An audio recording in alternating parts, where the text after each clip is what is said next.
আসসালামু আলাইকুম রহমতুল্লাহি বারাকাতুহু। ফ্রেন্ডস, আজকে আমি আপনাদেরকে চিকেন রোস্ট তৈরি করে দেখাবো। নিয়েছি মুরগির মাংস 1 কেজি, বাদাম বাটা, রাঁধুনি রোস্ট মশলা, পেঁয়াজ কুচি, কাঁচামরিচ,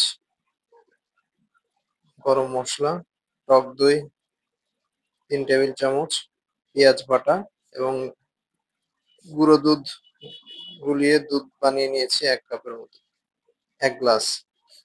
এখন লবণ দিয়ে মুরগির মাংসটা ম্যারিনেশন করব। এখানে 1 চা চামচ লবণ ইউজ করেছি। মাংসটা ম্যারিনেশন করা হয়ে গেলে একটা সাইডে রেখে দিব। চুলায় একটি প্যান বসিয়ে এতে পর্যাপ্ত তেল দিয়ে পেঁয়াজের বেরেস্তা করে নিব। এটা রান্নার শেষে ইউজ করব আমরা।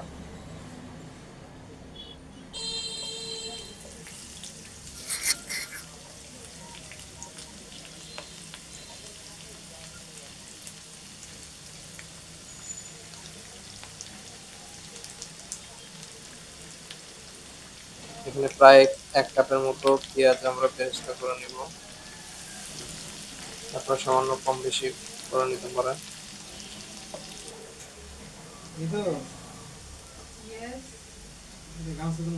একটু পর নেড়ে দিতে হবে যেন পেঁয়াজটা সমানভাবে ভাজা হয়, অথবা কোনো পাশ বেশি পুড়ে যাবে। আমাদের পেঁয়াজের বেরেস্তা রেডি হয়ে গেছে, এখন আমরা উঠিয়ে নিব এটাকে।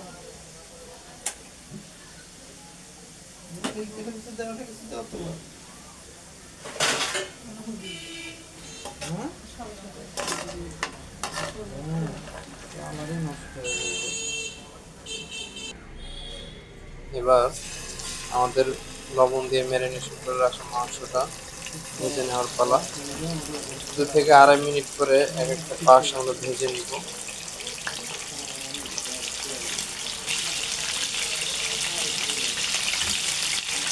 তাহলে কি হবে, মাংসের একটা বাজে গন্ধ চলে যাবে এবং মাংসের বাইরের পাটটা সিল হয়ে যাবে এবং ভেতরটা জুসি থাকবে।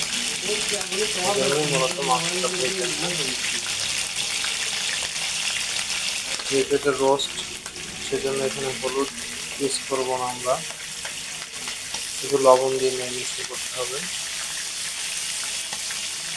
এই কাজটা একটু সাবধানে করবেন। আমার মাছটা ফ্রিজে ছিল, এই জন্য তেলটা ছিটে আসছে। মাংসগুলো ভেজে নেওয়া হয়ে গিয়েছে, এখন উঠিয়ে নিব। এভাবে আমরা পরের ব্যাচটাকেও ভেজে নিব।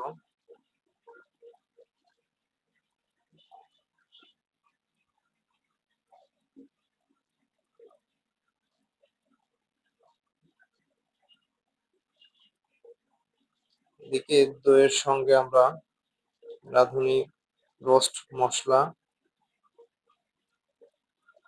মিশিয়ে, সামান্য পানি দিয়ে মিশিয়ে একটা সাইডে রেখে দিব। মাংসটা যদি আপনি পানি এবং দইয়ের সাথে একসাথে মিশিয়ে তারপর তেলে দেন, তাহলে মশলাটা পুড়ে যাবে না।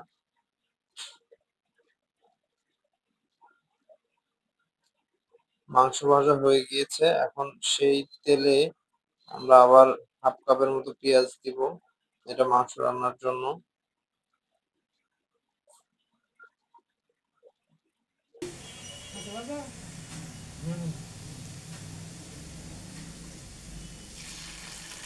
এবার আমরা পেঁয়াজ কিছুটা লাল হয়ে আসলে, ব্রাউন কালার হয়ে আসলে আমরা পেঁয়াজ বাটা যে রেখেছিলাম সেটা দিয়ে দিব। এভাবে পেঁয়াজ বাটাটা কিছুক্ষণ কষিয়ে নিতে হবে, নতুবা পেঁয়াজের কাঁচা গন্ধ থেকে যাবে।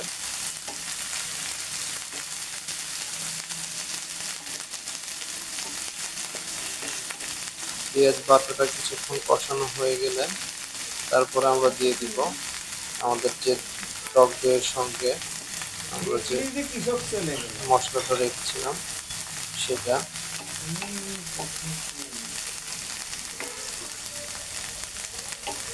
পেঁয়াজ বাটাটা আমরা 2 ধাপে ইউজ করেছি।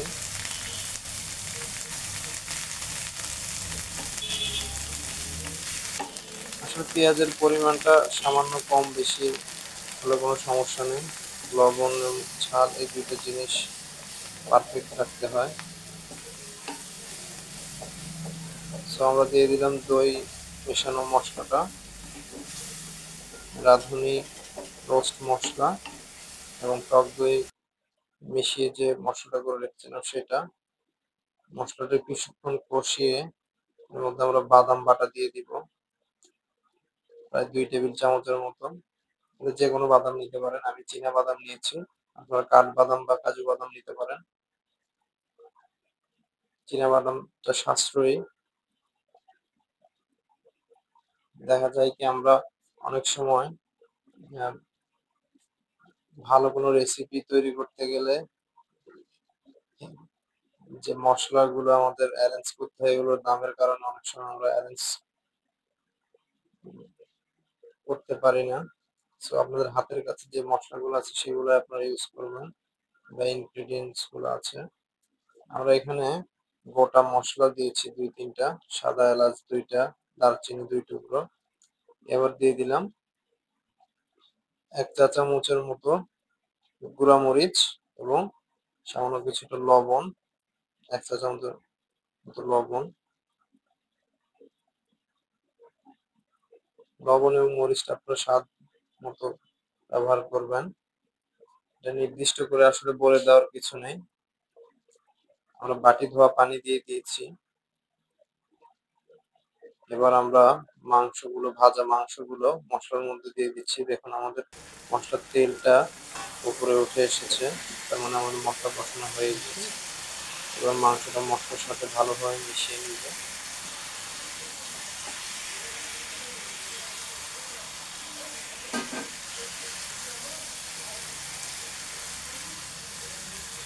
মাংসটা মশলার সাথে মিশিয়ে নেওয়া হয়ে গেলে আমরা এতে পানি দিয়ে দিব 1 থেকে 1.5 কাপের মতো,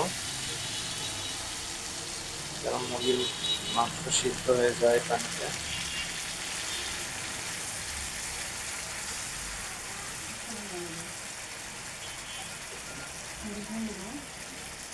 এই মাংসগুলো সিদ্ধ হতে সাধারণত বেশি সময় প্রয়োজন হয় না।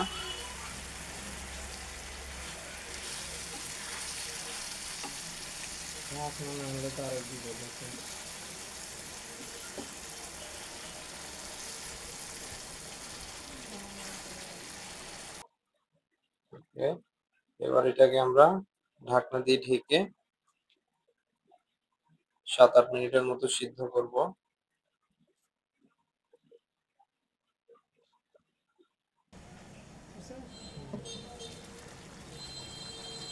এবার ঢাকনাটা উঠিয়ে নিয়ে নেড়ে ছেড়ে দিব। 3-4টে কাঁচামরিচ দিয়ে দিব এর মধ্যে।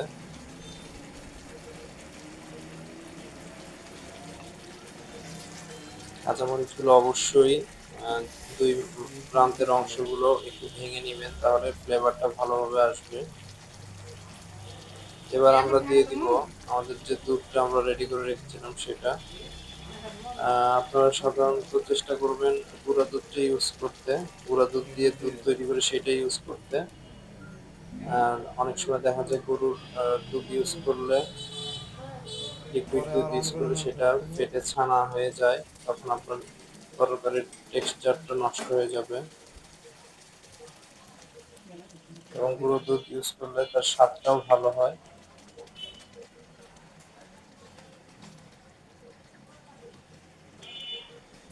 আপনার বাসায় অবশ্যই এটা ট্রাই করবেন বিভিন্ন অকেশনে, ছুটির দিনগুলোতে।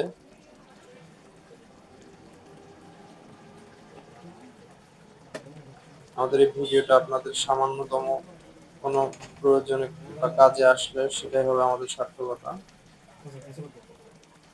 ভিডিওটা ভালো লাগলে অবশ্যই লাইক কমেন্ট করবেন এবং আমাদের চ্যানেলটাকে সাবস্ক্রাইব করবেন। আমরা দুধ দিয়ে আবার ঢাকনা দিয়ে ঢেকে 5-6 মিনিটের মতো সিদ্ধ করে নিয়েছি মাংসটা। দেখুন ভিউয়ার্স, মাংসটা খুব সুন্দর একটা কালার চলে এসেছে, তেলটাও ভেসে উঠেছে। আমাদের মাংস রান্না মোটামুটি কমপ্লিট।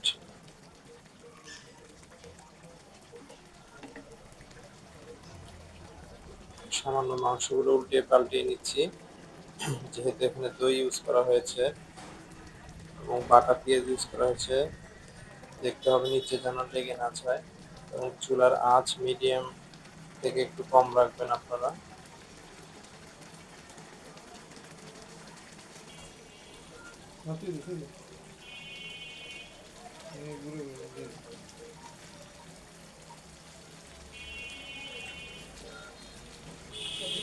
এবার আমরা পেঁয়াজের বেরেস্তাটা দিয়ে দিচ্ছি।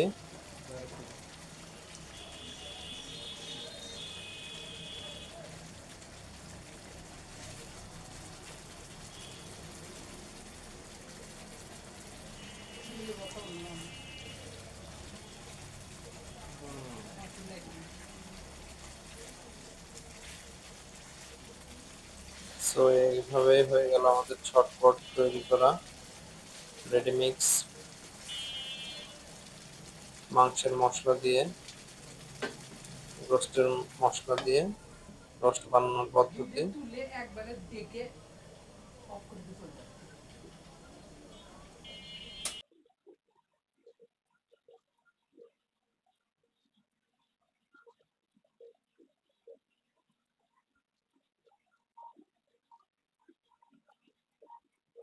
পেঁয়াজের বেরেস্তা দেওয়ার পর 2-3 মিনিটের মতো আমরা একটু হালকা আঁচে রেখেছিলাম। দেখুন আমাদের ঝোলের যে থিকনেসটা কত সুন্দর এসেছে।